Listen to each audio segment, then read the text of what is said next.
Hello, everybody. Welcome to Raw Talk on the Road. I'm your host, Jeremy. The only time is right now. So thank you for using your right now by being here with me and Aaron. Enjoy the show.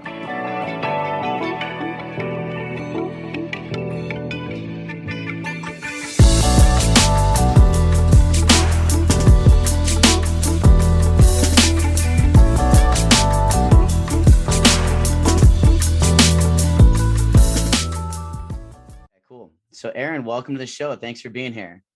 Thanks for having me on, brother. I'm glad to finally be jamming with you today. Let's do it. Let's do it. So Aaron and I met at a Health Freedom for Humanity event in San Diego. And it was just a beautiful event with people who just want to do good and spread awareness. And it was pretty cool because the 2 days of our encounter were like two very different times in your life, right? I met you on that Friday. And then that Saturday, you were engaged to your now fiance, Selena. So it's pretty cool moments. Yes, it was. It was a great weekend for a number of reasons. Yeah. And it was just, everybody was just like, it was just such high vibration that everybody just wants to do good. Everyone wants what's best for this world and just this freedom movement. I'm so excited. This city is so infectious in a good kind of way. Yeah. You live in San Diego, right? I do. Yeah. Okay, that's right. I actually totally forgot we met at that event in person. I met so many people at that event. But yeah, you're right. It was like such incredible vibes and the energy was like, man, if we could just let this leak out a little bit to the city, it's going to catch fire. Like this is the energy everyone wishes they could live in, right? Unity, love, and hope for the future. Absolutely. And I'm always looking forward to the next one. And, there was actually another party last couple weekends at Jeff Weitzman's place. So I don't know. I just love this place, but I figured we kind of get started with a little bit of your background, if that's cool with you. I was reviewing your website actually, and now when I met you at that event, I caught a little bit of a glimpse of your background as far as your upbringing with being in the church, and I found that pretty fascinating. So let's kind of start there. How you kind of went from the pastor's son and worship leader into teaching teaching consciousness. Teaching stuff that I would have called myself a heretic for. Right. right. Yeah, it was an amazing journey, man, because I grew up in such a beautiful home and a beautiful church that my dad's church just emphasized all the right things about Christianity. And it wasn't a very dogmatic denomination, as little as it could be, at least. So we were always talking about the love of God and the forgiveness of God. And we would put on these amazing worship services all the time. And we even had a period of what we call revival in the church world, church lingo, which means like, oh, the anointing of God is on this church and there's miracles happening there. And it's the place you want to be. So wherever there's a revival in evangelical Christianity, like all the people flock to that church so they can experience the miraculous and stuff. And so we had that in the Bay Area, where now Google and Apple and all those companies are, before it was the Silicon Valley. And we had, about 1,000+ people coming to our church every Sunday and every Sunday night and Saturday night and Friday night. And we were just doing these services, man. Wow. And I saw people get healed constantly, crazy miracles, terminal illness, blindness, deafness, broken limbs, just getting healed all the time. And even crazier stuff than that. So the supernatural was normal to me at a young age, but I didn't understand the nature of what I was seeing, right? We thought it was like, oh, God's in a really great mood and really likes us in particular. So he's doing some cool stuff at our church, right? Sure. So it wasn't really till I discovered the law of one, at like 26 years old, that it started to make sense to me looking back. But basically, I wanted to be a pastor like my dad, be a worship leader, went to college for that. I had been leading worship my whole teenage life into my early 20s. And I got my first full-time worship pastor job at a church in the Bay Area after I graduated college from Oral Roberts University in Tulsa. But this church was very different than my dad's church, my church growing up, in that it was very fundamentalist and very legalistic. And I was constantly hearing them talk about, everyone else is going to hell. The homeless people outside our church, they're all going to hell if we don't preach to them. The rapture is coming soon, the end times, the apocalypse. the Bible's inerrant and infallible and all this stuff that I didn't really have to wrestle with so much. Growing up, I was like put into a corner and forced to decide, do you believe in this version of God or not? And the hypocrisy I was seeing at that church, especially, and just the contradictions of logic and theology made it a clear answer for me, which was no, I don't believe in this version of God. So I went back to Oklahoma for about 4 years and spent those 4 years on a constant pursuit to understand the divine in a different way, because I was a very, very devout Christian and Jesus was my inspiration for everything. So losing that felt like the biggest identity crisis you can imagine. I wouldn't have had a clue how I would define myself without saying, I'm Aaron and I'm a Christian. That's my identity, Right. So that led me to an experience at 27 years old after 4 years of intense seeking and a really severe depression from, number one, leaving my religion and having my whole world flipped upside down, losing all my friends, almost all my family except my parents and sister never talked to me again. Everyone calls me a heretic and stuff. Wow. So that threw me into a depression in and of itself. And then secondly, I was going through a divorce with the woman I married at 23 years old. We did the Christian thing. Wow. We got married young. We were celibate before marriage. She was 20 years old when we got married. And we were just not a match. But, church doesn't prepare young people for that very well. They just say, hey, find the first person that you think you're in love with and marry them and, don't have sex till you're married. So we had no chance to know that we weren't compatible. So I went through that painful divorce at the same time.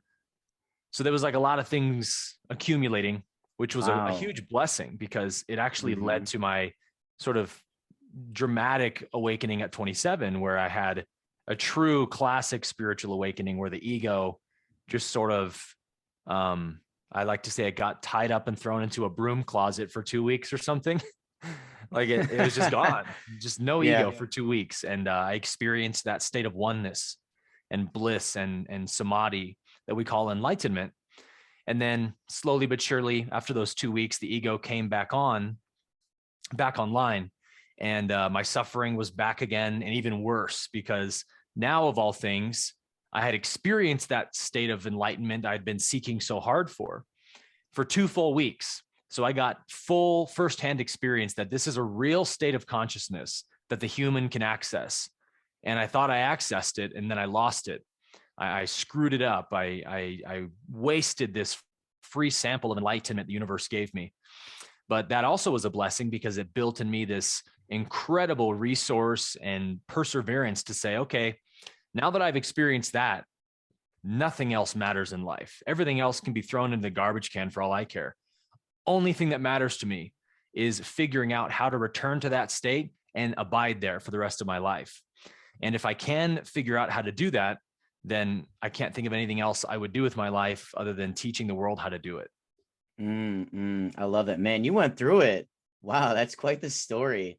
Don't we all, right? Right. Well, I always say trauma and suffering are necessary, but they're also relative, right? Yep. Like a hard 100%.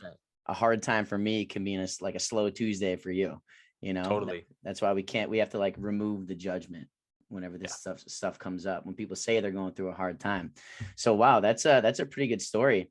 It kind of, something that popped up to me is like, so Christianity, there's hardcore churches, there's kind of, there's kind of like the mid-level churches that you could be, not necessarily could be, but some people aren't necessarily celibate before they get married. And like, so with your path, do you think that, Christianity / modern religion and this new sort of like oneness consciousness, do you think they can coexist? Absolutely, man. That's something that really excites me too, because when I first started YouTube, it was for the reason of making video content that would help like questioning Christians have a healthy landing place to go when they question things, rather than throwing everything out at once. Because I had a lot of friends that would do that, where they start to see through the contradictions of their belief system, and then they get really cynical. They're like, fuck Jesus, fuck the Bible, it's all bullshit. I'm an atheist now.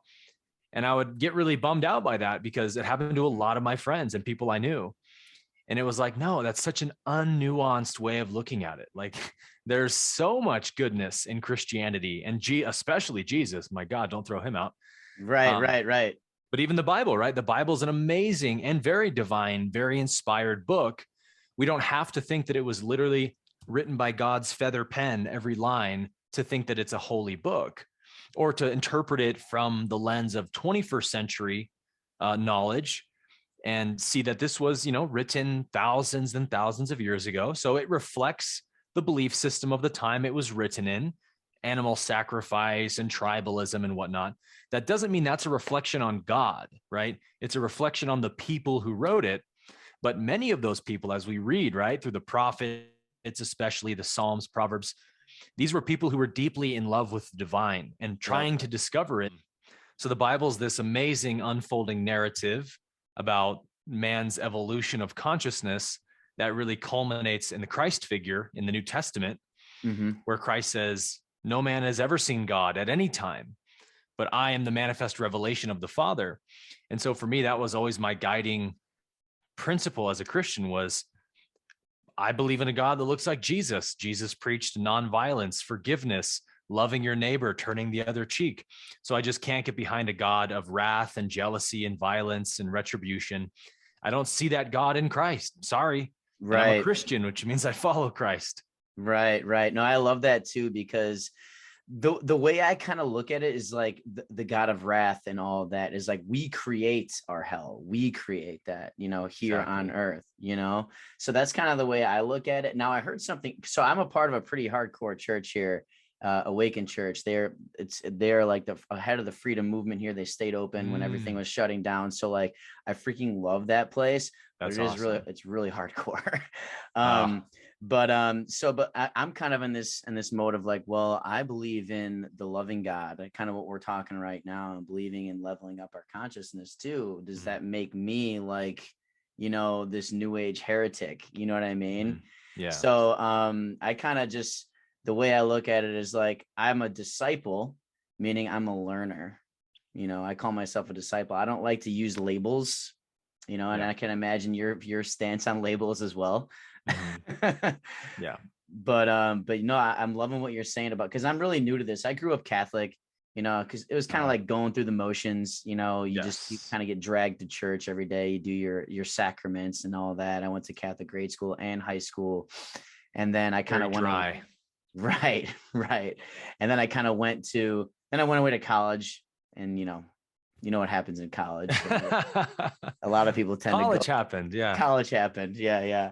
So then now it's my choice to kind of pursue like this spirituality. So it hits harder, right? Because now this is me wanting to learn. So if there's any sort of label that I can align with, it is a disciple. And I love that, because what did Jesus say about being his disciple? He said, if you want to be my disciple, kill yourself, die to yourself, get rid of that ego thing. And that's, the one teaching Christians just don't have a concept for. I never heard about the ego growing up in Christianity. I never heard about the idea that my thoughts weren't my thoughts. And, I wasn't the thinker of my thoughts. So I think that as Christianity continues to be forced to evolve or be left behind, they will see that all of Christ's, teachings can be seen in such a transcendent light that it really exalts them to a higher elevation, that we don't need to hold on to the literalism of ages long past of people who didn't understand Christ's message. Christ was teaching in a first century Judaic world that didn't have any language for non-duality. And their whole conception of the divine was monotheism. It's one guy up there with big muscles doing all of it. So if you claim to be that guy, you're a heretic and we're going to burn you. There wasn't an idea that, was considered normal in Hinduism or Buddhism in the East, of this idea of oneness. Of when I say I and the Father are one, I'm not saying me, the body, the ego, the person am God, right? I'm saying that the universal self within me is the same self within all of you and within all of creation, because only God exists. Isn't that what we believe? Is there anything higher than God? Is there a second source? Is there another God that's going to duke it out with God? Like, why are we fighting over this? We should all agree only God exists. And that's really all Jesus was saying, but just such an unevolved world he lived in couldn't understand that and just took him to be some kind of heretic and had to crucify him for it. And then his followers had to make sense out of that crucifixion because they were pinning him to be the Messiah that they were looking for. And of course, we know this through, historicity of the Bible and studying the time and place of where Judaism was. They wanted a military Messiah. They expected a military Messiah who would come in and gather up the armies of Israel and overthrow Rome and make Israel a sovereign nation again and be the nation of God's chosen people on earth. That was what salvation looked like to the Jews. They had no concept of hell in the Old Testament. They had no concept that their Savior or their Messiah was going to be murdered on their behalf to forgive their sins. They would have had no concept of that, right? In fact, that might have even been blasphemous to them. No, we sacrifice animals for our sins. We don't want God to have to die for our sins. What could be worse than that? But after Jesus was crucified and everyone thought he was the guy, they were like, how do we make sense out of this? Well, he must have been like the sacrificial lamb or something because he was such a holy man. Maybe he was God come down incarnate to be murdered on our behalf. And so that's the sort of pervasive view of Christianity that took place just a few decades after his crucifixion and just carried on, as we know, through the Council of Nicaea and all this stuff. And so it just became the way people saw Christ. But if we get rid of that label and that whole dogma, and we just look at what Christ said and what he taught, he was clearly like a Buddha 2.0.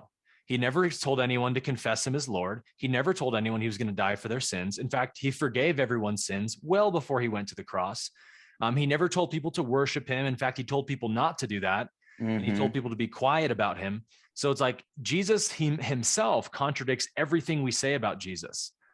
But because we want these certitudes and to feel like comfortable in our belief system, we just kind of ignore it and pretend like, yeah, we've got Jesus all figured out. But growing up as a kid, I would read so many passages Jesus said, and I'm like, I don't have a clue what he's talking about. And whenever the pastor tries to teach on these verses, I'm like, what you're saying isn't landing for me, bro. Like it just isn't, because you need that non-duality lens to truly understand Christ's teachings.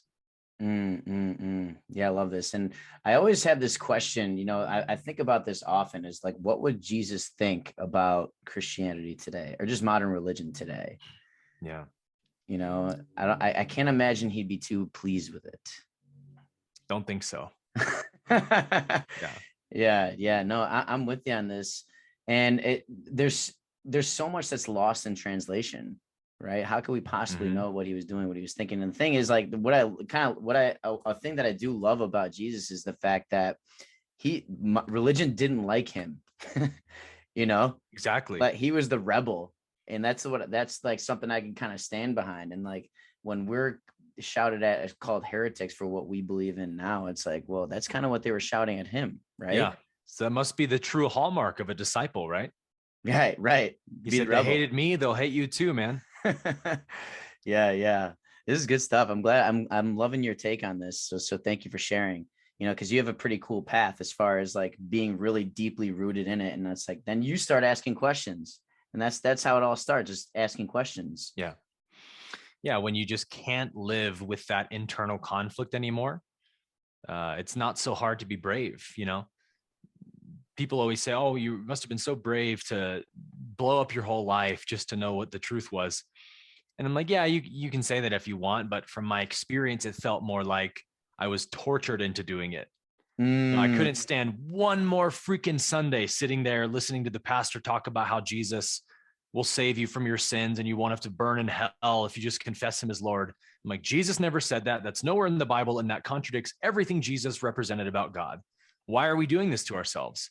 You guys, you can live with this torment on the inside. I sure can't. I want real answers. Who is this Jesus guy? What was his real message? Because I know it's not the one you're preaching. If I know anything, I know that that's not the message he preached. So how do we make sense out of this guy, this amazing world-changing guy, if he wasn't God's one exclusive child who was murdered on my behalf? That was what drove me, man. And asking those powerful questions led me to some powerful answers, which is what brought me to YouTube to start making videos. And I called it the Moving Backwards series. It's like we've strayed far away from Christ's message. Let's move backwards and figure out what the original Christ message was. And that was kind of the point of the series. Right. And like something I always, whenever questions are raised to me about Jesus and his message, I always tend to go back to the Sermon on the Mount. I feel like you just stopped right there, in my opinion. You know, like if we just all took that and just lived that way, it'd be a much different world that we live in right now. Yeah, big time. Yeah. So I kind of want to dive into like spiritual intelligence, because that's kind of that's your mission right now, right? Is to spread awareness about that. So, but first, I want to ask you this question. And what does spirituality mean to you? Fantastic question. So I talk about this in the series, but I basically, became aware at some point along that journey that spiritual intelligence is also a kind of intelligence people can have or not have, because I knew lots of people who were very intellectually intelligent while being very spiritually unaware, unconscious. And I thought, wow, that's amazing how somebody can be so incredibly intelligent and then not even be aware of their own anxiety issue and what causes it. What is that? And I just thought, well, it's some kind of spiritual intelligence. And so I thought, how do I define that? And I would say, well, to me, spirituality or spiritual intelligence is self-awareness. But over time, even that definition wasn't completely satisfying, because I would meet people, date people, see things in myself that reflected, okay, I can have awareness of something. Like I'm aware, this is what it's from. This is the issue causing this imbalance, but I can't seem to integrate it yet. Like it's taking me so long to heal this. And then I would see some people could move through stuff so quick and just integration happens. And then at times for me, something would just integrate. And so I started to realize that integration also plays a big aspect of what spiritual intelligence is. Because if we say that awareness is the masculine, integration would have to be the feminine. And so a true definition of spiritual intelligence would have to include both. So my basic definition for it is that SQ, or spiritual intelligence, is one's capacity for self-awareness and integration. And you really have to have both, I think. Yeah, no, I love that, because you posted something recently, and I was going to dive into this later, but it seems fitting to bring up now. Let's do it. About shadow work, right? And I have this awareness, like, okay, I've dove deep into like family origins, patterns. Like I know when I'm doing something that is maybe not good for me right now, or the people around me. I know where this is coming from. I've analyzed it. I've gone to that inner child, right? Now what? You know what I mean? What do I do to take action on that? So I like there's like the two things, like the duality there. You know? Yeah. It's hard for some people to integrate stuff that they're aware of, because I think we don't always understand what that even means, right? To integrate something. And so I also talk about how integration is essentially measured by the falling away of a pattern of some kind. So when we say integrate, it sounds like I need to gain something outside of me, bring it into myself, and then that thing will help me to heal or overcome this imbalance. And it isn't quite like that, right? Because what you need is already inside you and is already fundamental to what you are. It's what's really happening is your attention is so transfixed on this identity you're holding that you're not able to look inwards and see that the source of everything is right here. So how do I get my attention unfixated on this thing? And it's really to see its unreality, right? To see the premise I'm operating from of I am a separate self. I'm a story character in a story. If you try to heal the story character, it will never happen. The story character has to be eliminated from your perception of self. So it doesn't mean that your traumas weren't experienced, if we say, oh, your past is an illusion, your pain, your trauma, your suffering, it's an illusion. That can be very offensive to some people, right? Mm-hmm. Well, you don't know what I've been through. But what we're not saying is, oh, you didn't experience that, right? It's not a gaslighting thing. An illusion is something that depends on something else in order to exist. So one example would be the moonlight. I look up at the moon at night, no doubt about it, 100% certainty. The moon is shining light. I can see it. There it is, glowing in the sky. But we know the moon is reflecting the sun's light. So only the sun has true light. The moon is just reflecting it. We know that that sense of self, that story character, is illusory, because if I smack you over the head and you have amnesia and you forget, the last 20 years of your life and you just wake up in a hospital bed, okay, where's your suffering? Where's all the pain? Where's all the sorrow? You cannot access it because you don't have the story character operating anymore. You can be happy, you can be at peace because you don't know anything anymore. You're just present in the moment, no baggage being carried in it with you. So it's like, that's what we have to do. We have to develop a kind of amnesia to our past, to the story character. And so, yeah, it's all just lessons I learned. It was all just experiences for me to discover who I really am. And I know now that what I am is this eternal conscious principle, this eternal awareness that isn't ultimately affected by what I experience.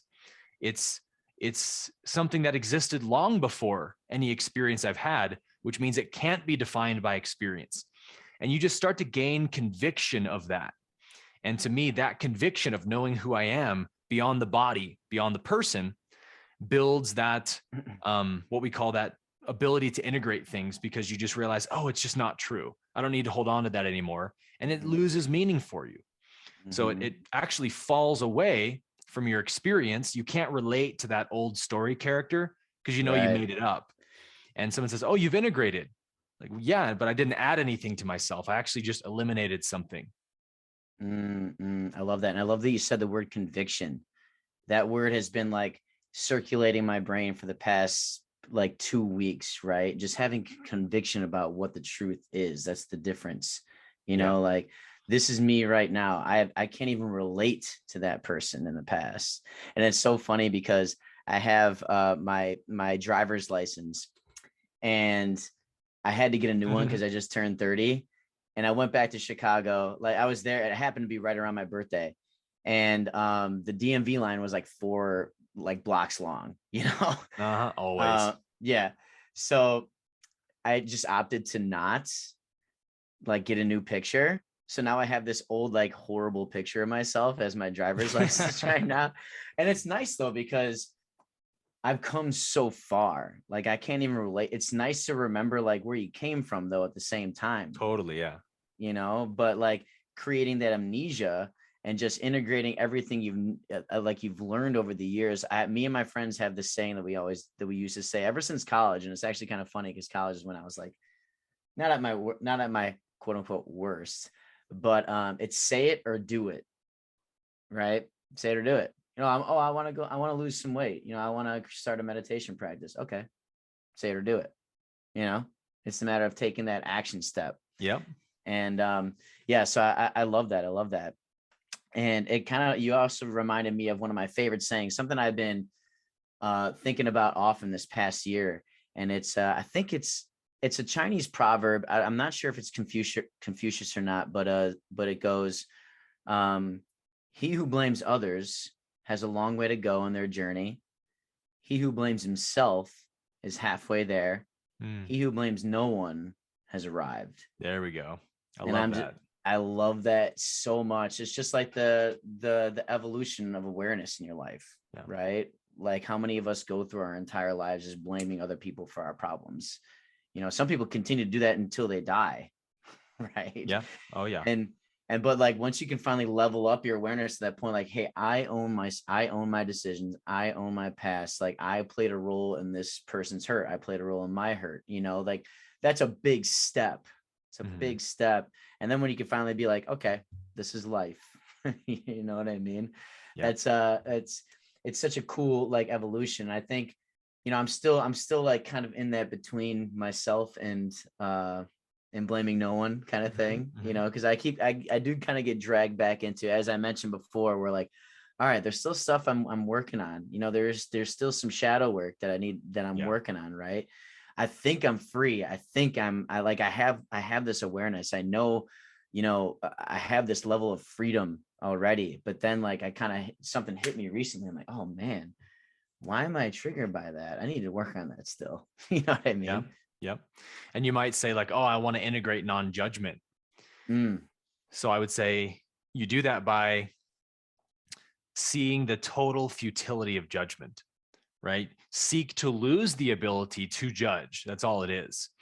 When you see that no one can actually be blamed for anything that they do, because they're just operating from a certain level of consciousness that they were conditioned to operate from, and their society, their family, their culture, their traumas, everything that this person's experience is forcing them to act the way they're acting, and they don't have any awareness of it.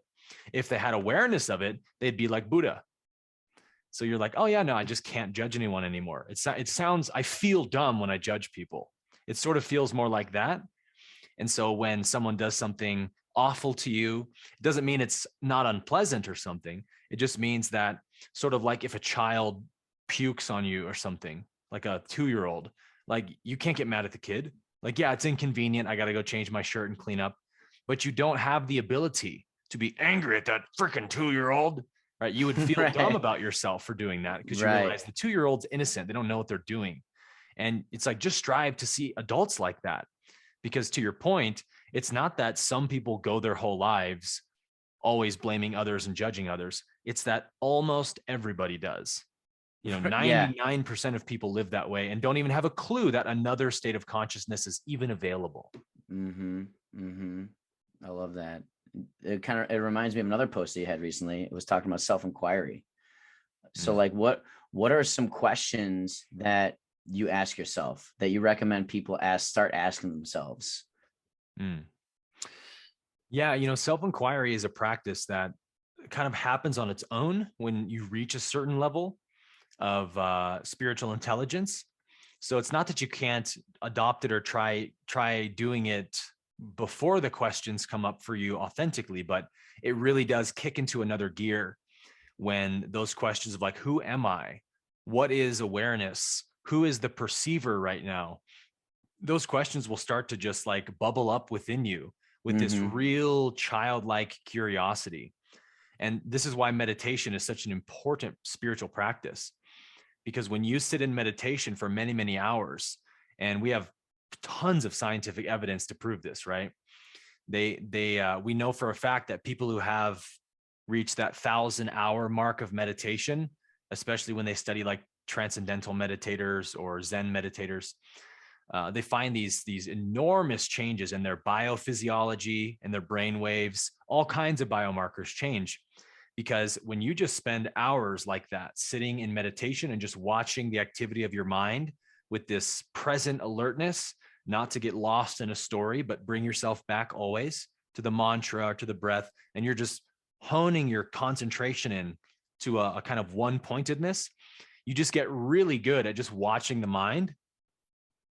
And then you're just moving through your day. You're just driving. You're just at the store. The mind says something dumb and you're like, whoa, that's an interesting thought. And you find yourself just observing stuff. And then as you observe your mind more so than identify with it, those old stories we talked about, you look back and go, those are also just thoughts waving through the mind. My mind's trying to make meaning out of the present based on my past. That's what the mind does. No problem. But it's not interesting for me. I'm interested in what's coming alive in this present moment. I don't want to be in the past. So the brain just changes over time as we get really good at being the observer. And then as we become the observer, our sense of self merges with that which is perceiving rather than what is perceived. Then those questions start to come up where you'll just have an experience and this, whoa, like I'm just watching this like a movie, like on a screen, and it's not actually affecting me. I always thought I was part of the movie, but now I'm seeing that I'm just watching the movie, because that thing that person just did used to trigger the hell out of me. And now it's like, it just goes right through me like I'm invisible. So who am I? and then it just starts to bubble up and sparkle within you, and you start chewing on those questions, and they become like these vacuums of voidness that just pull you into them.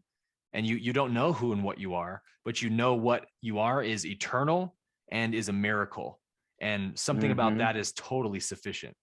And the word meditation is kind of like a buzzword, right? People are kind of scared of it, For sure. like, like, oh, meditation, what do you mean? Well, it's mentioned like a million times in every single religion, right? Yeah. If you had to explain what meditation was to a 6-year-old, what would you say? Yeah, I actually love this because there's one analogy that just works so well explaining meditation. And that's if you think about thoughts like rocket ships, it's such a perfect 6-year-old analogy. And the atmosphere, like Earth's atmosphere, is your mind, the space within your mind. We know that a rocket ship has to leave the atmosphere of Earth so it can get into space and then be free of gravity, right? And be free. So we want our thoughts. So our thoughts are trying to escape our awareness, which is the atmosphere, so they can get deep into our subconscious mind and be free to roam around and cause all kinds of trouble, right? So we want to expand the space, the awareness, the atmosphere in our mind, so that the rocket ships, when the mind launches a rocket ship and it goes up, it has to go so far up to leave the atmosphere that eventually it runs out of fuel and it just comes crashing back down. So when I increase my capacity, as we discussed a minute ago, thoughts have a lot more work at hand to get out of my awareness and into my subconscious space than they did before. And so a lot of these thoughts can't make it out anymore, and that they just keep crashing down, meaning I'm not identifying. I'm fully aware of those thoughts and I'm not interested. So meditation is cultivating the atmosphere within your mind. I love that. That's good. I think a 6-year-old could pick that up. I think so too. Some 6-year-olds are pretty sharp, man. Yeah. There's like, I don't know if you've heard stories about this where like they take troubled children. I know there's a big article about it where there was a troubled like inner city school, and instead of putting kids in detention, they would just have them go have quiet time, like basically work on breathing and sit in the quiet. And there was a drastic drop in those kids getting in trouble and acting out again. It's Big like, could shocker. yeah, shocker, right? Yeah. And the schools, the educational system, we could probably talk about for an hour, just or longer than that. For sure. Right.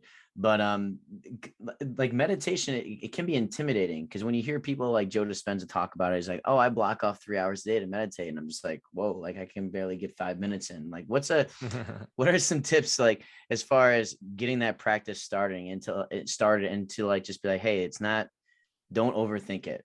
Right. Yeah. I think the most effective and simple meditation technique for anyone, but especially beginners, would be a kind of transcendental meditation style, which is really just a mantra meditation. And it's so simple because if you just try to be silent and watch your mind, the mind's had a lot of experience accumulated in grabbing your attention and knowing the things, all the buttons to push to get your attention. So it's going to probably beat you around a little bit. So what's a lot more helpful is to have something to hold on to. Sure. Like I'm holding onto a pole and there's like lots of wind, but I can just hold on to that pole, right? Right. And the pole is like the mantra. So when I do TM, my visualization is you use one word. I like to use Sanskrit words, not English words that but a word that doesn't have meaning for your mind. So I'll do like soham, which is I am in Sanskrit, or ajna, which is the third eye chakra, or some word. And I just repeat it. And I picture myself like I'm walking into this dark abyss in my mind. And I'm walking as I chant deeper into my mind. And little thought creatures are coming out of the darkness to try and grab onto me and pull me into the shadows. But if I just keep speaking the mantra, while those thought entities come up, it's like I'm shucking them off, right? Just letting them slide off me. If I let go of the mantra, they pull me into the shadows and I get lost in a story. And I got to find my way back to the road again and get back to the mantra. So it's a pretty simple technique that anyone can do, you can start with 5 minutes a day, but just with all of the strength of your willpower and concentration, merge with that mantra, become that mantra. You want to get to the point where it feels more like you're listening to it than repeating it. And that causes this really powerful one-pointedness to happen in the mind, where you are really sitting in that seat of the observer, and you start to feel how wonderful it feels to be the observer. And there's a lot of peace there, and a lot of times bliss comes up. And more as you experience the effects of being pure awareness, peace, bliss, happiness, detachment, you start to really like it, and you start to want to be in that place all the time.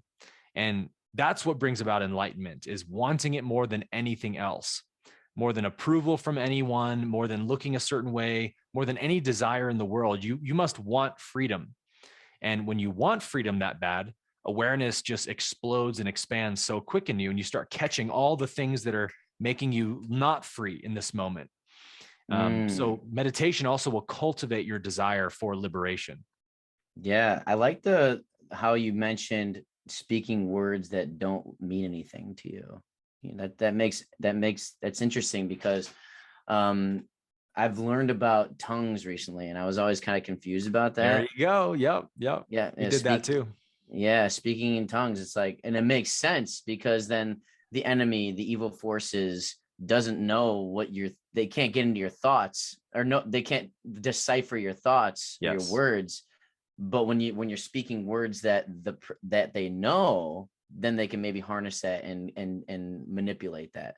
So that's a pretty cool practice. Now, I like the analogy of holding onto a pole in a windy place. That's a good idea. Works.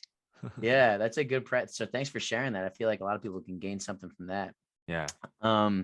Now, I know we talked briefly about labels, right? And there's something I watched the Moses Code on Gaia about like a year or two ago, and the concept of the documentary was the I am that I am thing that we've all heard, right? And how it's not I am that I am, it's I am that I am. Right. The comma is supposed to be after the that, and just realizing that we are everything. So like, I don't know if you want to speak on that, but that's something that kind of popped up in my thoughts as you were speaking, is like that realizing that we are everything, we aren't ourself, our body. Right. Have you seen the movie Free Guy yet? No. Okay. It's the Ryan Gosling's new movie. Or, nice. Ryan Reynolds' new movie. Sorry. Oh, I heard about this. Yeah. Okay. It's rad, man. It's very much a message about self-liberation and enlightenment disguised as like a fun movie. But yeah, he's a non-playable character in a video game that becomes self-aware. Right. He realizes, wait a minute, it's like a Grand Theft Auto kind of video game where everyone's running around and shooting each other and stealing stuff. And before, he was oblivious to it. He was just like, robberies are happening and people are getting gunned down. And he's just walking around them and stuff because he's a non-playable character. He has no real personality. But he sort of he basically falls in love or something, and it makes him sentient and aware. And then he starts questioning his reality and going, why is everyone dying around me and this weird stuff? And so the story goes on like that until he basically becomes a artificial intelligence that is aware and is very kind and loving and wants to experience love like people can. So it's that same idea of realizing that at the core essence of what I am, I find that there's just this kind of shining existence. It doesn't have a name, a birthday, anything like that, but I cannot deny I am. And if I know that I know I am, then how can I look at the I am that Jesus said and think, well, he must have been speaking about a different I am? Because you get to the singularity at that level, right? There's not two kinds of existence. There's just one. There's just I am. Existence itself. And you find that same knowledge of I am is in me, like it was in Christ. Like it was revealed to Moses. Who shall I say sent me? The great I am. I am that I am. What a metaphysical passage for an ancient Jewish text, that didn't have those concepts available at the time. Somebody somewhere, whether it was Moses or whoever who wrote that, clearly had a oneness experience of the divine, which is why that passage in particular really stands out to us the most, I think, in the Old Testament. Yeah, so good, so good. And that itself is like an evolution of the awareness journey too, is realizing that. Absolutely. It's that inward facing movement we have to do at some point, where the more we think we're the body and the person who's living in a world, the story character, the more we think we're that, this finite thing, we just suffer, and life is terrible and it never fulfills us, and nothing we gain actually satisfies. And it's designed to be that way. It's like, well, that's so cruel. That's so awful of the universe to do that. But if you know the metaphysics of how the universe works, it's not at all. It's just the simple fact that for anything to be known, there must be an opposite, a polarity, which creates contrast. So the source has always been perfect love and infinite eternal peace and oneness. But when there's only that, it doesn't have a feeling or an idea or a concept of what that even means. So the source in its intelligence knows, if I want to experience what I am and know what it feels like to be oneness and love, I have to create a universe that has polarity, so I can experience what that isn't, what that's not like: fear, separation, anger, judgment. And we taste those flavors for a certain period of time at this density level of consciousness, until we go, oh man, I don't like that flavor. I want something else. And that something else is actually my own self and the qualities that are inherent to what I am, that love, that peace, that oneness. And so then we start the inward journey, the spiritual journey, moving inwards. And we start to discover that, yeah, it's actually not just a nice phrase or something, but it's true that everything I've been looking for all along was right here inside me, in my own being. Mm-hmm. So now I see that everyone chasing things in the world, from the superstar all the way to the heroin addict on the street shooting up, they all are just looking for the divine, looking for God, looking for themselves. And they think it's in the heroin needle. And so it's like, look how bad that guy wants God. He's trying to shoot God into his body. Look how bad that person wants God. Their whole life is devoted to chasing money because they think money's God. So the desire at the core is good and pure and innocent. The mind has just misdirected it onto objects. So no one's guilty from that point of view. No one's evil. They're just maybe misguided and ignorant. And then it just becomes my job to shine that light for them to see that there's a deeper place of satisfaction you can find within yourself that doesn't require all this effort and all this suffering. Yeah, I love that. I love that. Now, we talked briefly about two of the practices for increasing spiritual intelligence. We talked about meditation. We talked about self-inquiry. And what's the third one? Yeah, so those would, be considered masculine practices in a sense, because they're cultivating self-awareness. And so a feminine practice would be something that cultivates the capacity for integration, integrating energy, getting into our energy field. So things like breathwork is a feminine practice that's extraordinarily important, I think. And I think actually, other than the yogis of the East in India, really is an aspect of spiritual evolution that is vastly overlooked in all other domains of spirituality, or like really underemphasized, because reading the Yoga Sutras and the Upanishads and the works of Patanjali, who wrote all these things thousands of years ago, in developing Kundalini yoga and Kriya yoga, these masters were very clear on the fact that, and they don't always put it exactly this way, but basically that enlightenment is actually a neurological condition that only begins to come to fruition in someone when the nervous system itself is prepared for it. So we have to do something to increase the capacity of our nervous system for energy. As the law of one says, as you know, all energy is intelligent. Ra calls it intelligent energy. It's not dead, inert matter or something. It's alive with intelligence. So the more of it we can channel into our system, the more that intelligence will upgrade our awareness, our spiritual intelligence, and allow us to integrate things much, much more rapidly. So I started doing Kriya yoga a couple of years ago, which is this breathwork practice of kind of milking your spine with breathwork, visualizing it going up the spine to the third eye, and then pulling it back down the spine. And as you do it, your spine actually heats up and gets hot. Your chakra points heat up and get hot.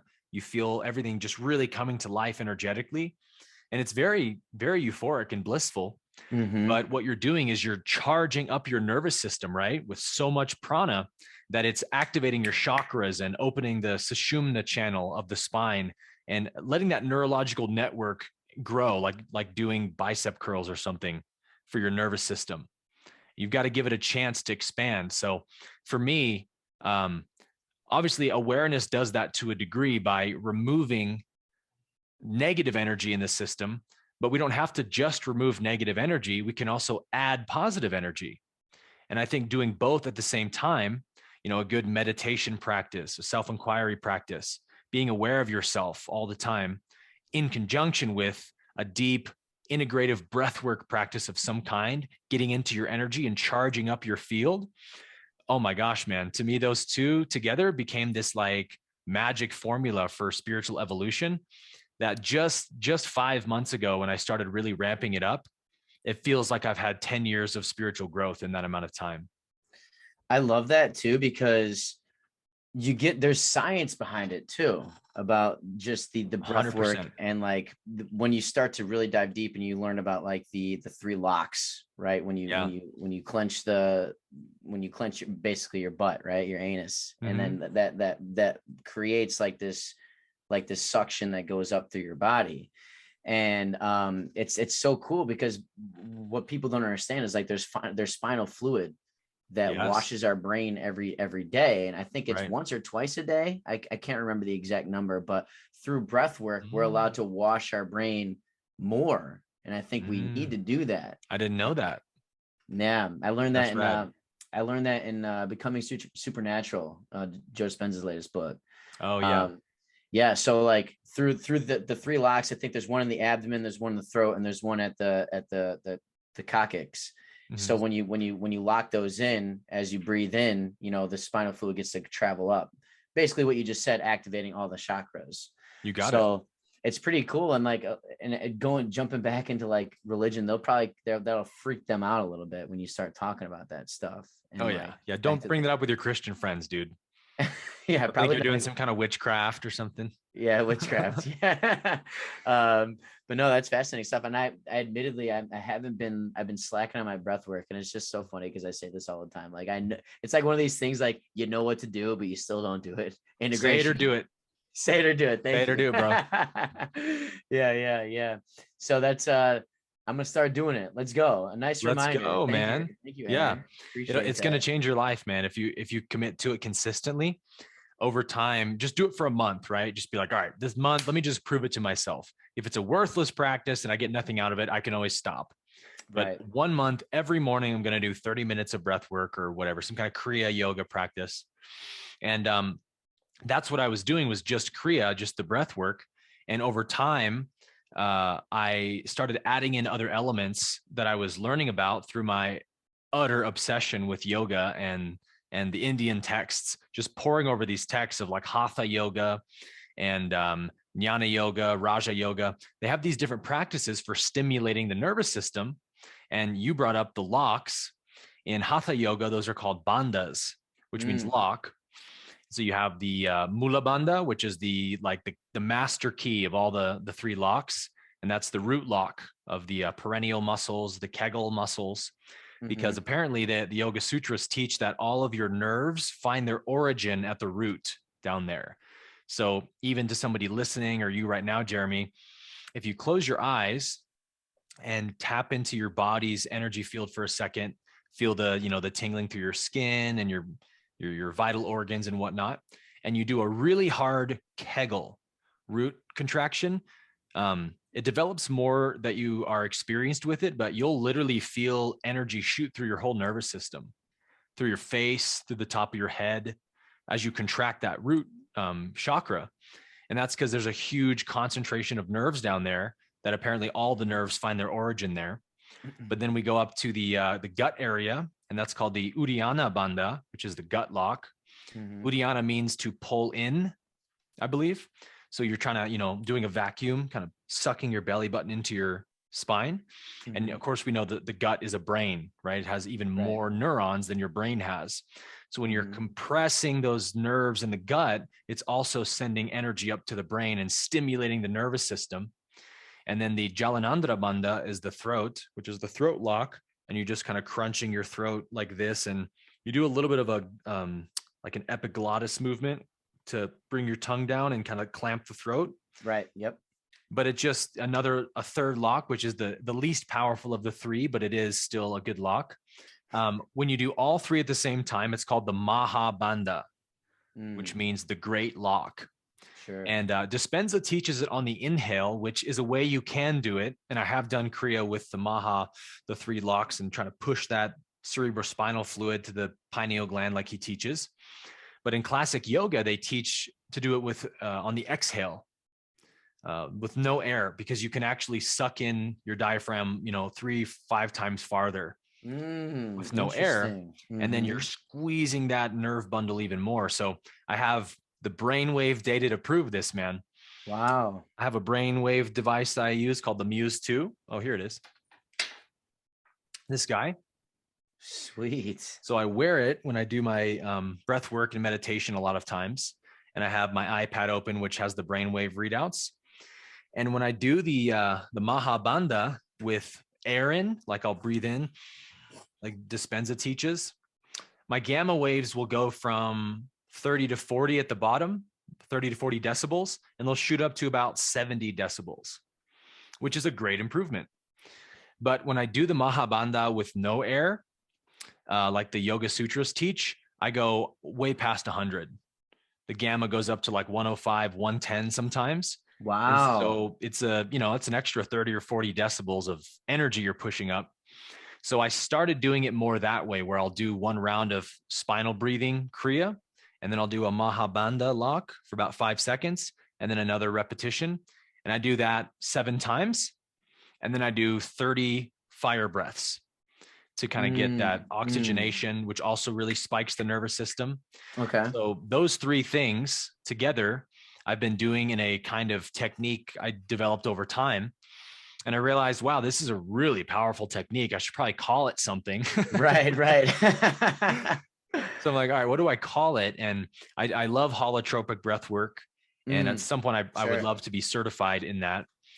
And so the fire breathing I do is kind of holotropic, in that you inhale through the nose, exhale through the mouth. So you're pulling in less oxygen and more carbon. So the carbon oxygen ratio goes like this, and then you get the tingling and the DMT releases. So I do my fire breathing like that, which is more holotropic.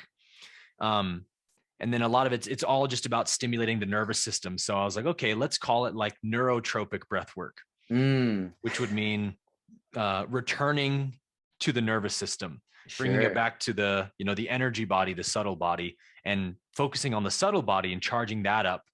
That's the underlying principle of breath work, really. That's awesome. Yeah, breathwork's always fascinated me. And it's one of these things, because I know I got really into Taoism for a bit.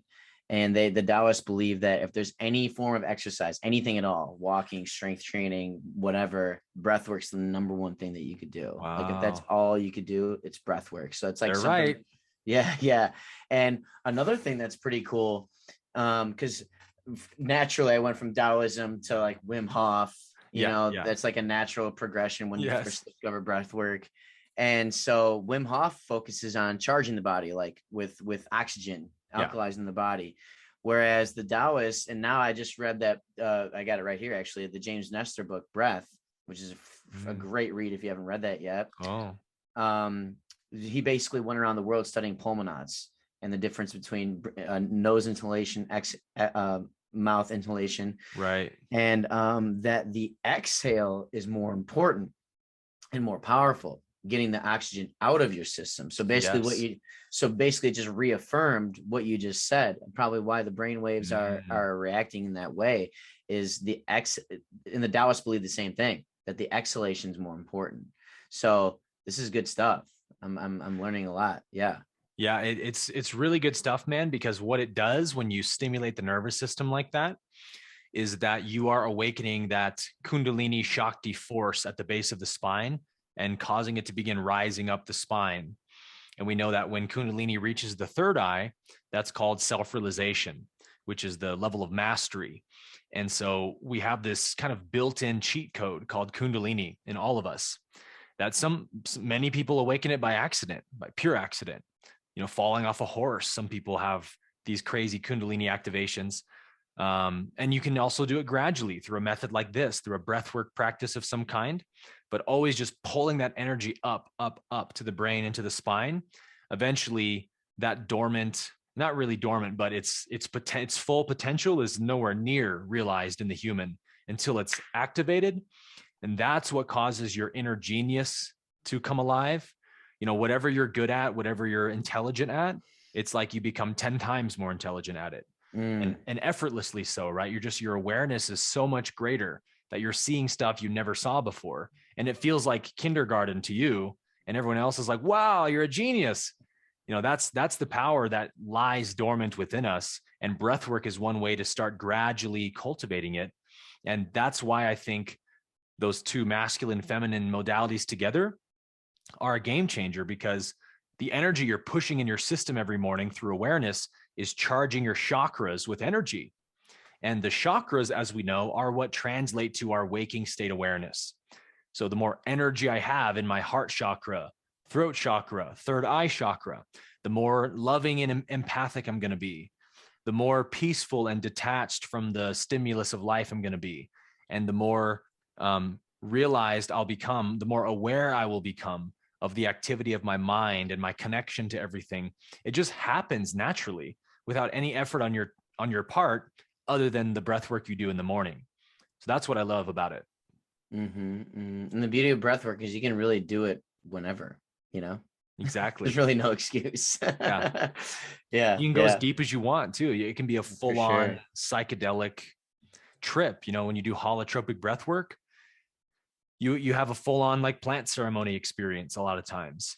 And so I've sort of, through all this practicing, I've almost come to see my lungs as like a consciousness induction device that you can use to access really altered higher states of consciousness. Yeah. And breath work is cleansing. It's cleansing. You can lose weight breathing, which is another crazy thing that I learned recently. Oh, yeah. And I know the Taoists and the yogis believe that the diaphragm is they believe it to be the second heart, because we take a load off of the heart through diaphragmatic breathing, or however you pronounce it. Yeah. But yeah, breathing is such a fascinating subject that it's kind of something that just kind of slips through the cracks a lot of times. Kind of forget about it. But we have so much access to so much power through the breath, and it's just something that we all need to realize, and people need to be educated about it. And even need that reminder. Yes.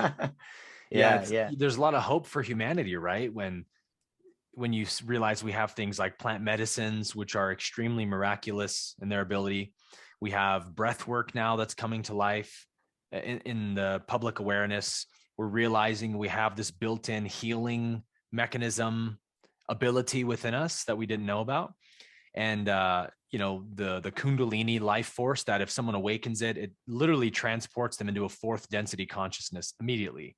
So we have so many things at our disposal we can begin cultivating and accessing through spiritual practices, that it's like, oh man, the universe has our back. Like, we're not left alone on this poor planet full of corruption and stuff. Like, no, we've got this. We're going to wake up, and we are waking up, and our future is incredibly bright.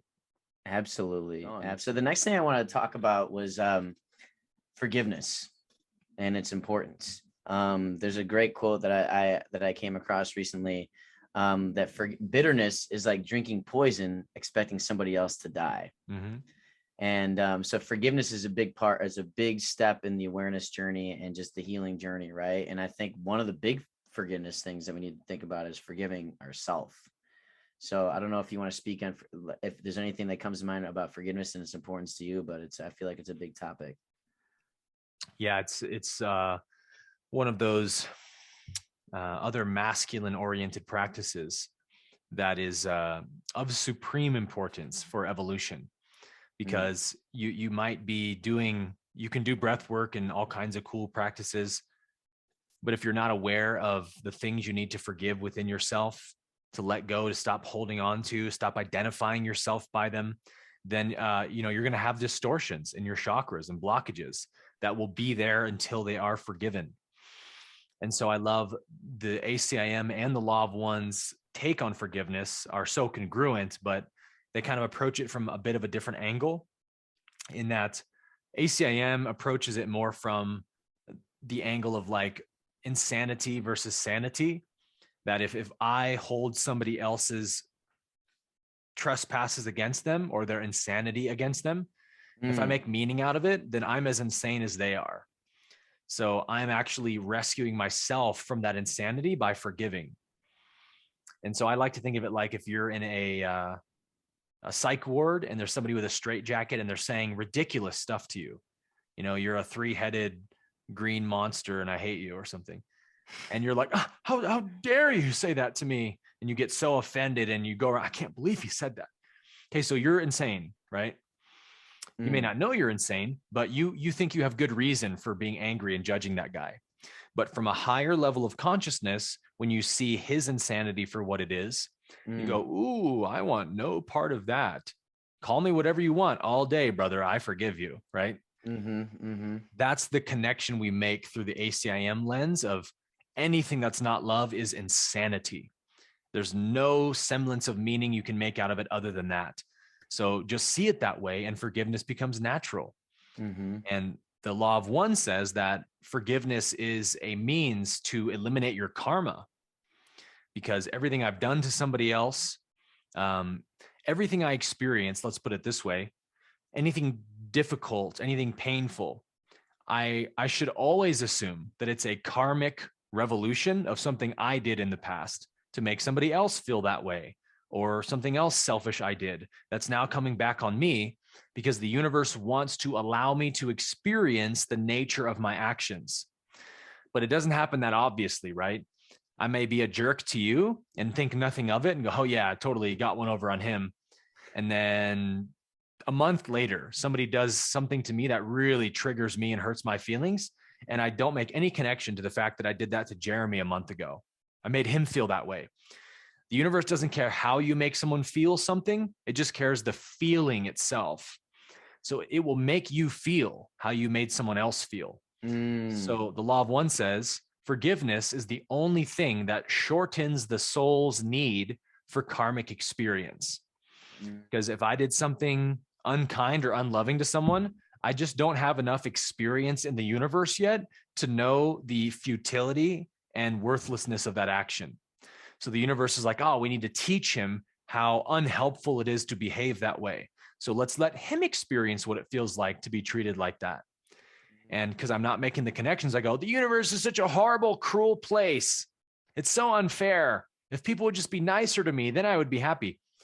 And ACIM and the Law of One say, no, it doesn't work like that. You have to start being nice, right? You have to forgive and overlook people's trespasses. And then the universe will do that for you. It always starts with you. Right. It's just we're just mirrors. Yep. Right. And the universe is our reflection. That's right. And what is ACIM for those that don't know? ACIM is A Course in Miracles, a very, very famous spiritual text that was also a channeled work about a decade before the Law of One was channeled. Okay, cool. Good to know for everybody out there. Yeah. So there's something around forgiveness that has there's a quote by, there's a missionary that said this quote. It was, God wants us to have soft hearts and hard feet. The trouble with so many of us is we have hard hearts and soft feet. Nice. And I freaking love that quote. That's a good one. I say it all the time because like a lot of us are in this position of like, we're so closed off and we're just stagnant. Right. And then when you can begin to soften your heart and be able to move on, that's when freedom happens. That's when transformation happens. That's when you can finally start to grow. Yeah. So yeah, it's forgiveness is a big one. Yeah, it is. And it's what's really needed in our culture today, because, the kind of the hip thing in political culture now is to be like the most supreme, whoever's the most supreme victim of all is the most important person, right? So there's like this battle for who's the most victimized and who's the most easily triggered, to the point where now just I'm a mere word can shatter someone, right? I'm thinking about how delicate of a self-image that creates, to think that just if you use the wrong pronoun, I'm going to light up, right? So, okay, so I'm so pathetically fragile and delicate, paper mache thin, that a mere word can just ignite me like a nuclear bomb. So it's like, wow, do you really want to go through life that delicate? Life isn't going to be fun if you're that delicate. So like you said, have a, soften your heart a bit. Don't be so closed off and so sensitive and walled up. Open your heart to creation, because contrary to what our mind says, a closed heart is suffering. Why? Because like you said, unforgiveness is like drinking poison, expecting the other person to suffer. That's not how it works, right? When I close my heart off, I'm the one who suffers. But an open heart cannot suffer, because an open heart means I want nothing from you. There's nothing I need from you. I'm just here to love you. And that's true invulnerability, true strength. Yeah. Excuse me. Yeah, I love that too, because when you brought up the victim mentality, I think the quote goes, as Jordan Peterson talks about this, is you can't be the victim and in power at the same time. Absolutely not. Yeah, like it doesn't make sense. It's like love and hate. Yeah. So like we have this thing going on in the world where this victim card is being played, but they want to be in power at the same time. It's like you can't do that. Yes. Yeah. It's the ego's version of empowerment. Right. Look how special I am because of how fragile and delicate I am. You should feel so bad for me. You should, roll the red carpet out for me. You should treat me like I'm so delicate. That's the only way ego knows how to get validation.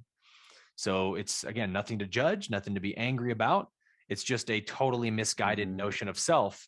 And we can direct people to a higher notion of self by embodying one, right? Exactly. I guess I wanted to dive in just some random questions that I had for you. And that's, where does self-care and nourishment play in the spiritual intelligence and awareness for you? Love this question.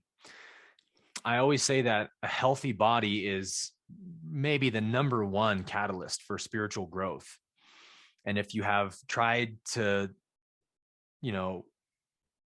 experience spiritual growth while neglecting your diet and lifestyle completely, you'll know how absolutely impossible it is to do so. You can't raise your vibration when you're filling your body with low vibrational food and thoughts, and you're not moving the body and letting the body be what it wants to be, which is not just to sit around all day, right? But it wants to move, it wants to be active, it wants to experience.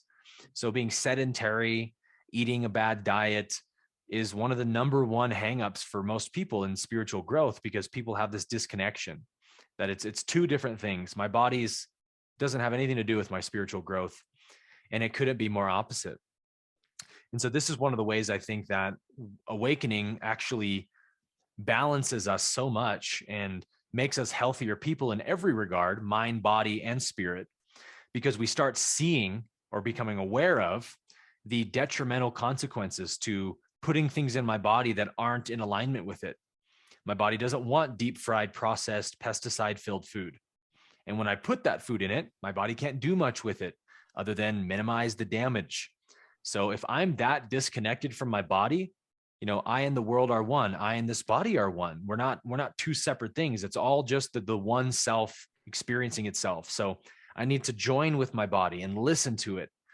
And when I do that, the body becomes, again, this amazing consciousness induction device that can rapidly accelerate our growth when we put in the high vibrational foods that really charge the body up with energy and expand its capacity.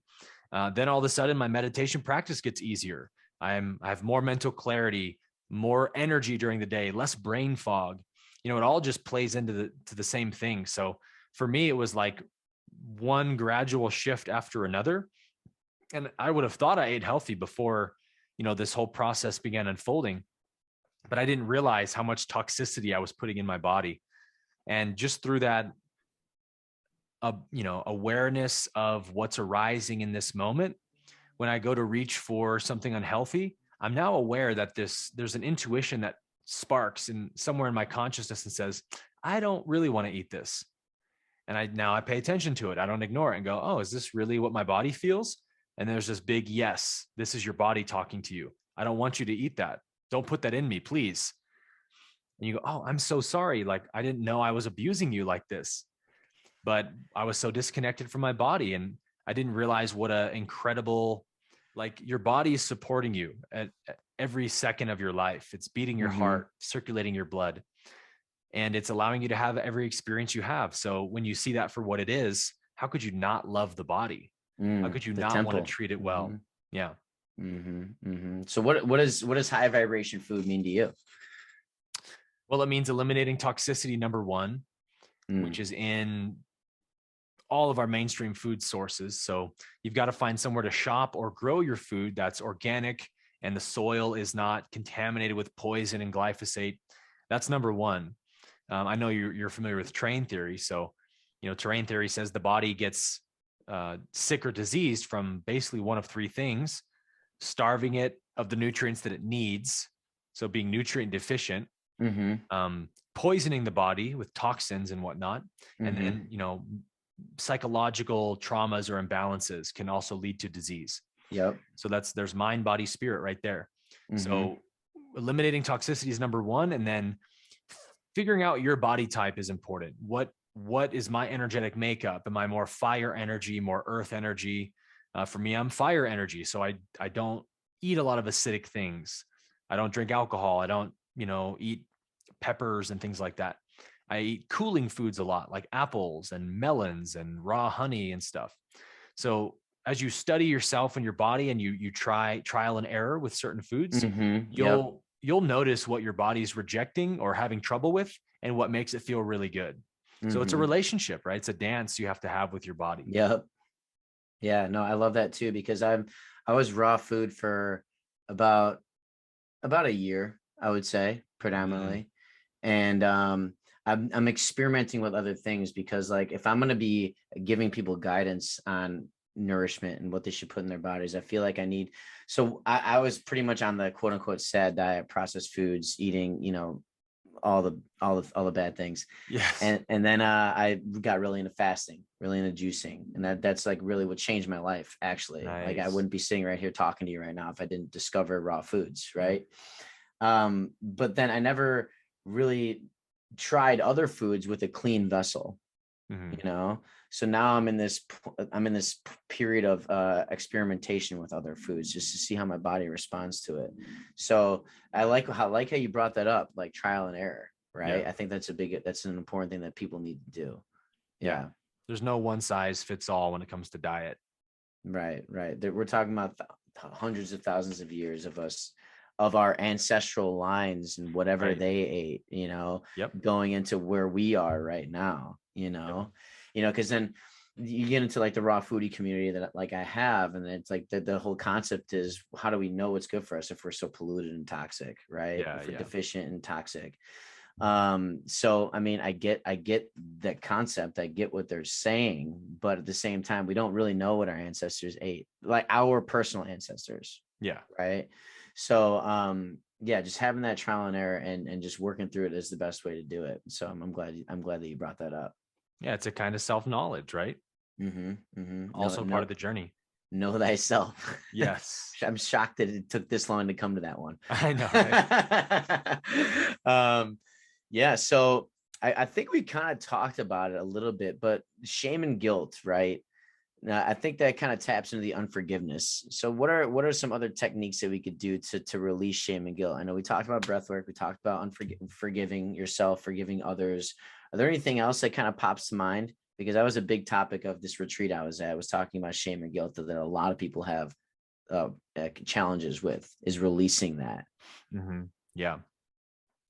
There's a number of different angles we could look at this from.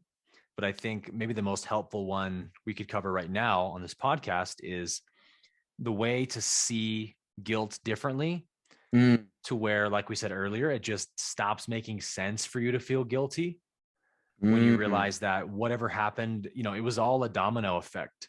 Mm-hmm. I've been conditioned. Like, I can't change what has happened in my past. I have been conditioned the way I've been. It's over.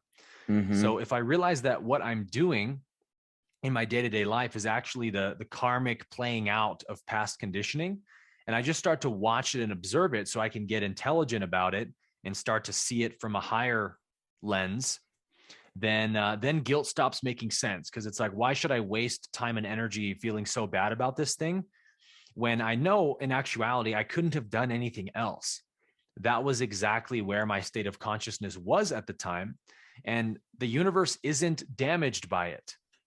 And to me, that's the underlying belief in guilt. This is what ACIM teaches really well, Mm-hmm. is that you have to come to the recognition that the divine, God, source, creation, the universe, whatever, it's not affected by your misdeeds. You're not hurting or Mm. damaging anything, because what's real can't be threatened, and what's Mm. unreal doesn't exist. That's the premise of the course. So that doesn't mean, oh, I don't care if I hurt their feelings or whatever. Of course I care. I have compassion for the suffering of others, and I don't want to cause suffering. But if something I did caused someone else to get triggered, then I just have to go, okay, well, that's the universe clearly wanted that person to get triggered. How do I know? Because that's what happened. It used me to trigger that person. I wasn't aware of Mm. it until it happened, so I couldn't have Right. changed it.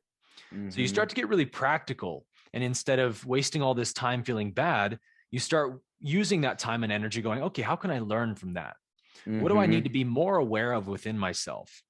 And I think that's only possible when you truly know that you can't actually hurt God through your sins, right? As Christianity teaches, it's like God is so fragile in the Christian model that just my lust just sets God off on a rampage of anger.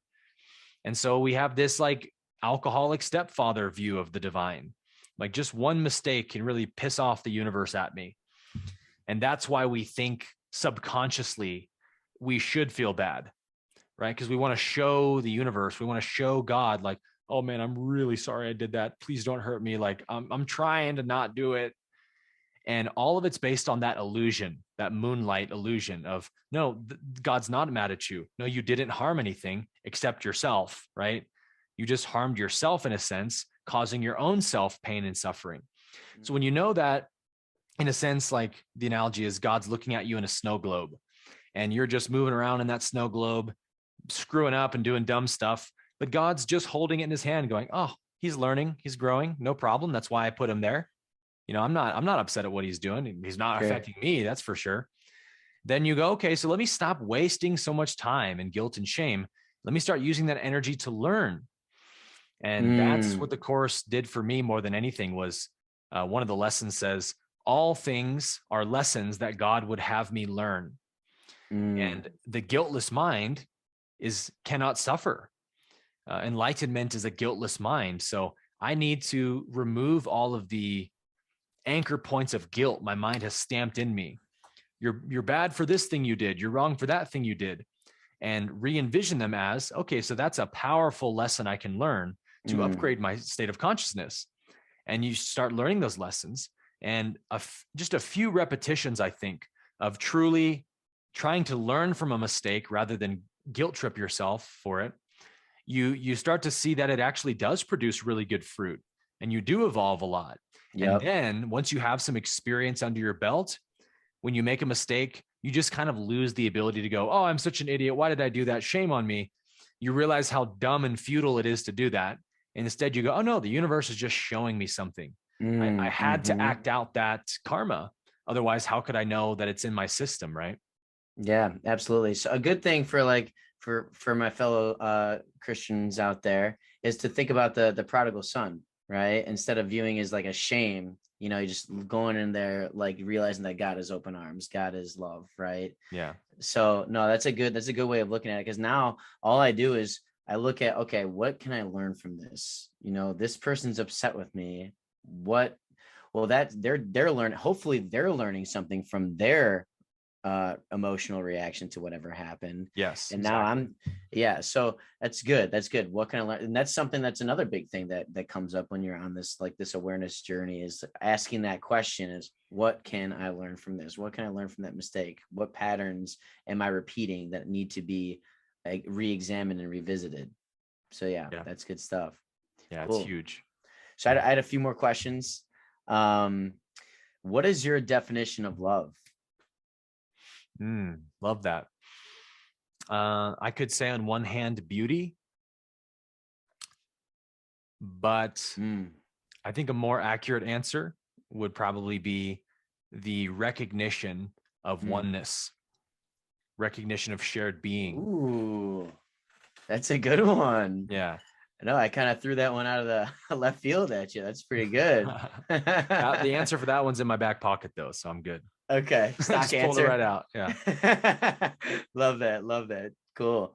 Yeah. Do you want to just kind of give like a brief rundown of like the spiritual, the SQ, like going from the 7 stages, right? The root, the insanity. Do you want to run through that really quickly? Yeah, and I can actually, for those watching on video, I can just pull up the chart here real quick. Yeah, let's do it. So basically, the SQ chart follows the chakras. And just kind of like understanding the chakras from the standpoint of they're just different levels, 7 levels of spiritual intelligence. So if you're watching on video, here's what the chart looks like basically. So each chakra, as you can see, represents a different level of SQ. So at the root chakra level, we know that the root chakra deals with basically just survival and sexuality. So if that's the only level of intelligence you really have activated in yourself, and you don't have the higher levels of intelligence also working in conjunction with it, then that means your existence is pure survival based. So you're not having a good time down here. This is actually the wrong chart. There we go. So that's the level of insanity. And someone at that level is just trying to survive the day. There's so much suffering happening for them. The fight or flight mode is always on for them, easily triggered. Everything is a threat to them. So it's the lowest and worst level of consciousness to live from. So what you want is to raise your spiritual intelligence, right? To get into the intelligence of these higher energy centers. So then we activate sacral intelligence, which brings us to sanity, what most people would consider a sane person. So you're still very unconscious. You're not really that interested in spiritual growth at all at this level, but you might be interested in like personal growth. So maybe you want a better job, better career. You want to be seen and recognized more. That's the level of sanity. Then we activate solar plexus intelligence, which is the level of empowerment. This is where people get into the law of attraction and creating their reality and things like that. Wanting to manifest your life and realizing that your mind actually has power. So that's where people get interested in spiritual practicing, and usually again through like law of attraction. But then we move to the heart chakra, which is a very rare level of intelligence on our planet at this point, less than 5%, I think. Right. And that's the level of awakening to oneness. The law of one, this is the level of the density of love and understanding. So you start to realize, hey, I'm actually one with all these things around me. It's as if it's all one dream happening. And if I want to make this a happy dream, I have to love creation. I have to love other people. And that makes my life a whole lot happier. So that's a summary of what the awakening level reveals to us in terms of our spiritual intelligence. And then an extremely rare level, which is less than 1% of people, make it to the illumination state or enlightenment. And this is really like non-duality, where you start to realize that everything that's happening is actually just a dream in God's mind. And not only am I not a dream character, but I am the dreamer. I'm the one dreaming it, just like I dream at night. I might think I'm having a real experience as a dream character, but upon awakening in the morning, I realized, oh, it was all just a dream. So all the characters were also me. The environment was also me. So that's the illumination state, where there's really no more suffering left at that level. You sort of just lose the ability to suffer from anything because you know you're not a dream character. Then we move to the level of mastery, which is the third eye level of SQ. And that's what we would consider like, realized beings and sages like Ramana Maharshi, the Buddha, Nisargadatta, and other people like that who have this level of self-mastery where they literally only experience themselves in everything that they interact with. Every experience they're having is just more and more self-discovery. So there's a deep, pervasive inner silence at that level of consciousness. There's, very little thought going on because there's so much awareness going on. And the final level is the singularity state, which is, the avatar state of the Christs, the Buddhas, beings that achieve total God consciousness and total God realization, to where they literally speak like they're God. I am the way, I am the truth and the life. I and my Father are one. These are phrases that are indicative of somebody at that level of singularity where they're completely absorbed in the divine and there's absolutely no one there. It's like you're almost like you're speaking to God. I love that. And this is basically like your mission to share this, right? This next year. Yeah, absolutely. This is something really exciting that I've been working on, to kind of package the awakening journey with not only a very kind of a pretty simple model, but one that uses different language than we're familiar with. So for that reason, I don't say the word enlightenment very much. I use the word illumination because there's so much baggage, right, around those words. When I say enlightenment, you go, oh, Buddha, Ramana Maharshi, not attainable, way not available for me. Like, I'm not on that level. So we just disqualify ourselves from these states of consciousness, right? Because we equate them with these masters. And what I want to help people cultivate is this belief that self-actualization is absolutely possible for anyone who wants it. In fact, it's our birthright to know who we really are. Sure. And to raise our spiritual intelligence. So instead of enlightenment or awakening or something, let's just call it spiritual intelligence. And I'm just trying to be more spiritually intelligent every day, which, as we know, means to be more self-aware and to integrate more. That's all it is.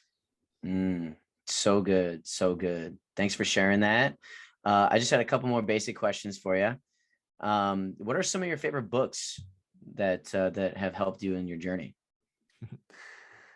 Oh man, books.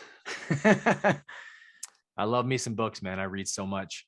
I have a hard time only reading one book at a time, actually. Yeah, same here. Yeah, you have that problem too. Yeah. Squirrel. Yeah, it's like I'm in like 2 audiobooks at once and like 3 books on my Kindle, and then I'm reading 2 books, on my nightstand or whatever. Right. But for me, it's definitely The Law of One and A Course in Miracles. Sure, yeah. If I had to could have guessed that one. Yeah, you could guess. Anyone could guess that if they know me. But yeah, there's so many other texts. Like I said, I abhor myself over the Hindu text, the Vedantic texts, Upanishads, Yoga Sutras. They're just gold mines of spiritual knowledge, and it takes a while to get familiar with the language of Hinduism and the theologies of all the gods and goddesses. But to me, like, the Hindus are just the most gangster culture or race of humans on earth. Like, they have just got everything figured out. 5,000 plus, who knows how long, years into the past, they knew so much of this stuff that is just now becoming like new age modern spirituality. It's like, this stuff is older than we can conceive of in India.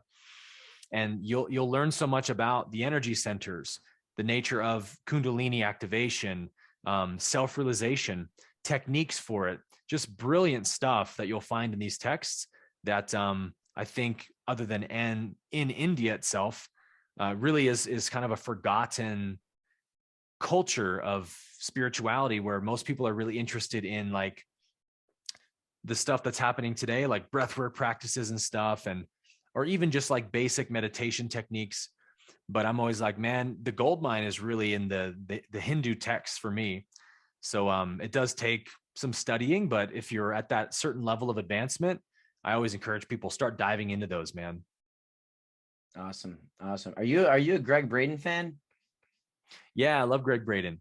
Yeah, he was like kind of the first guy that really got me into just seeking more knowledge about this, because like if you look at like the three kind of thought leaders about like the divine matrix and all that, it's like you got Greg Braden, you got Bruce Lipton, you got Joe Dispenza, and I'm always more attracted to history. So the fact that Greg Braden's going into these indigenous tribes and going to these monasteries and looking at these ancient texts, is like, dude, this has been here for thousands of years, dude. Like, it's ignorant if we think we know it all right now just because we have microscopes.